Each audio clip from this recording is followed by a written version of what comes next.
সুপ্রিয় দর্শক আসসালামু আলাইকুম, কেমন আছেন আপনারা? নিশ্চয়ই ভালো আছেন। আজকের ভিডিওতে আপনাদের সবাইকে স্বাগত জানাচ্ছি।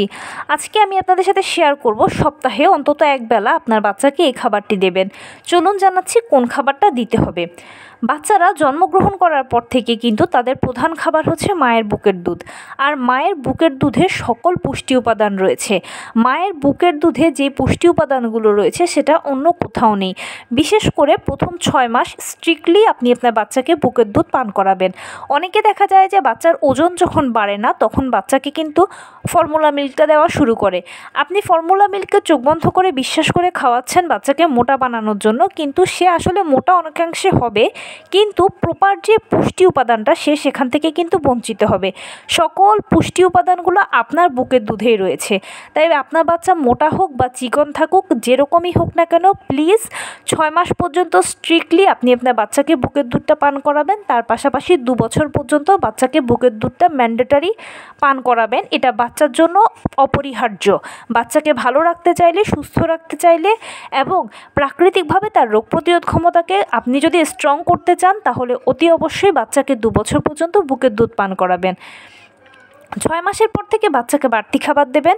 সেই বাড়তি খাবারের মধ্যে অবশ্যই এক দিন এক একটা পদ একটু একটু করে বাচ্চাকে মিলিয়ে খাওয়ানোর চেষ্টা করবেন, অ্যাডজাস্ট করাবেন বাচ্চার পেটের সাথে। এরপরে অবশ্যই যেটা করবেন সেটা হচ্ছে বাচ্চা যখন বড় হবে, বাচ্চাকে যখন আপনি আপনার মতো করে পারিবারিক খাবারগুলো দেওয়া শুরু করবেন, তখন সেক্ষেত্রে বাচ্চার খাবারের প্রোটিনটাকে আপনি এনশিওর করবেন নিয়মিত বাচ্চা যেন দুধ, ডিম, মাছ, মাংস পায়। শাকসবজি, ফলমূল অবশ্যই থাকবে, সেই সাথে আপনি জোর দেবেন মৌসুমি ফলমূল, শাকসবজির উপর। এবারে বলছি, একবেলা সপ্তাহে অন্তত বাচ্চাকে নিয়মিত তেলাক্ত মাছ খাওয়ানোর চেষ্টা করবেন। তেলাক্ত মাছে আছে ওমেগা 3 ফ্যাটি অ্যাসিড। ইঞ্জিন ছাড়া যেরকম গাড়ি চলে না, তেমনি ওমেগা 3 ফ্যাটি অ্যাসিড ছাড়া শরীরকে সুস্থ রাখা যাবে না। আর আপনি বাচ্চাকে যতই খাবার খাবার না কেন, কিন্তু তেলাক্ত খাবার বা তেলাক্ত মাছগুলো যদি আপনি না দিতে পারেন, তাহলে বাচ্চাকে আপনি পুষ্টি থেকে অনেকাংশে বঞ্চিত করলেন। তাই অবশ্যই বাচ্চাকে ওমেগা 3 ফ্যাটি অ্যাসিড সমৃদ্ধ খাবারগুলো নিয়মিত খাওয়াবেন। সপ্তাহে অন্তত একবেলা ওমেগা 3 ফ্যাটি অ্যাসিড সমৃদ্ধ মাছ খাওয়াবেন। আর তেলাক্ত মাছেই কিন্তু আপনি এটা পাবেন।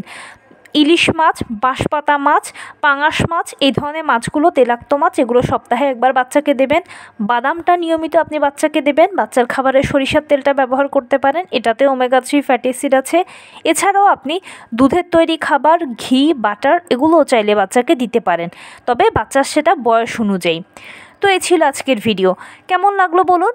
যদি ভালো লেগে থাকে ও হেল্পফুল হয়ে থাকে তাহলে প্লিজ লাইক, কমেন্ট, শেয়ার করতে একদম ভুলবেন না। আর সেই সাথে আমার চ্যানেলটিকে সাবস্ক্রাইব করার বিনীত অনুরোধ রইল। পাশে থাকা বেল আইকনটি ক্লিক করে দেবেন যেন আমি ভিডিও আপলোড করার সাথে সাথে আপনারা নোটিফিকেশান পেয়ে যান।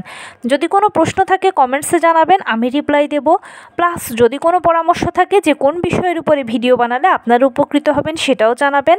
আমি আপনাদের পছন্দের সর্বোচ্চ প্রায়োরিটি দেব। ভালো থাকবেন, সুস্থ থাকবেন। আসসালামু আলাইকুম।